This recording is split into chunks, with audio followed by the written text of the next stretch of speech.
Hello, botanical ഇൻസൈറ്റ്സിലേക്ക് എല്ലാവർക്കും സ്വാഗതം. സ്പാത്തിഫൈലം കാനിഫോളിയം എന്ന ശാസ്ത്രീയ നാമത്തിൽ അറിയപ്പെടുന്ന പീസ് ലില്ലി അഥവാ സ്പാത്ത് ഫ്ലവറിനെയാണ് നമ്മൾ ഇന്ന് പരിചയപ്പെടുന്നത്. നമ്മുടെ ഇൻഡോർ ആൻഡ് ഔട്ട്ഡോറുകളിൽ വളരെ ഈസിയായി മെയിൻറ്റെയിൻ ചെയ്യാൻ പറ്റുന്ന ചെടിയാണിത്. ഇതിൻ്റെ പൂവിന് ഒരു വലിയ ഇല പോലെയുള്ള ബ്രാക്റ്റുകൾ ഉണ്ടാകുന്നു. അതിനുള്ളിൽ ഇളം മഞ്ഞ നിറമുള്ള സ്പൈക്കാണ് കാണുന്നത്. ബൈസെക്ഷൽ ആയിട്ടുള്ള ധാരാളം കുഞ്ഞു പൂക്കൾ സ്പൈക്കിനുള്ളിൽ കാണാൻ കഴിയും. ഈ പൂവ് ശക്തമായ സുഗന്ധം റിലീസ് ചെയ്യുന്നു.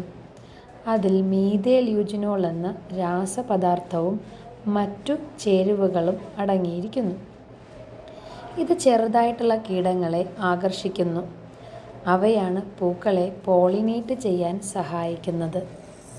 എൻ്റെ പൂന്തോട്ടത്തിലെ ഈ പൂവ് ബാക്ട്രോസിറ ഡോർസാലിസ് എന്ന ഈച്ചകളെയാണ് ആകർഷിച്ചിരിക്കുന്നത്. അതിൻ്റെ ഒരു ജോഡി ചിറകുകൾ കൊണ്ടാണ് ഞാൻ ഇതിനെ ഈച്ച എന്ന് വിളിച്ചത്. മറ്റ് പല കീടങ്ങൾക്കും 2 ജോഡി ചിറകുകളാണുള്ളത്.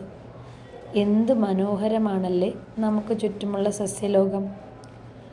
പോളൻ ഗ്രെയിൻസ് ഈച്ചകളിൽ നിന്നും അതേ സ്പീഷീസിൽപ്പെട്ട മറ്റ് ചെടികളിലേക്ക് എത്തുകയും ചെടികളെ പോളിനേറ്റ് ചെയ്യപ്പെടുകയും ചെയ്യുന്നു. ഇതുപോലെ വളരെ രസകരമായ ഒരുപാട് കാഴ്ചകൾ നമ്മുടെ പൂന്തോട്ടത്തിൽ കാണാൻ കഴിയും.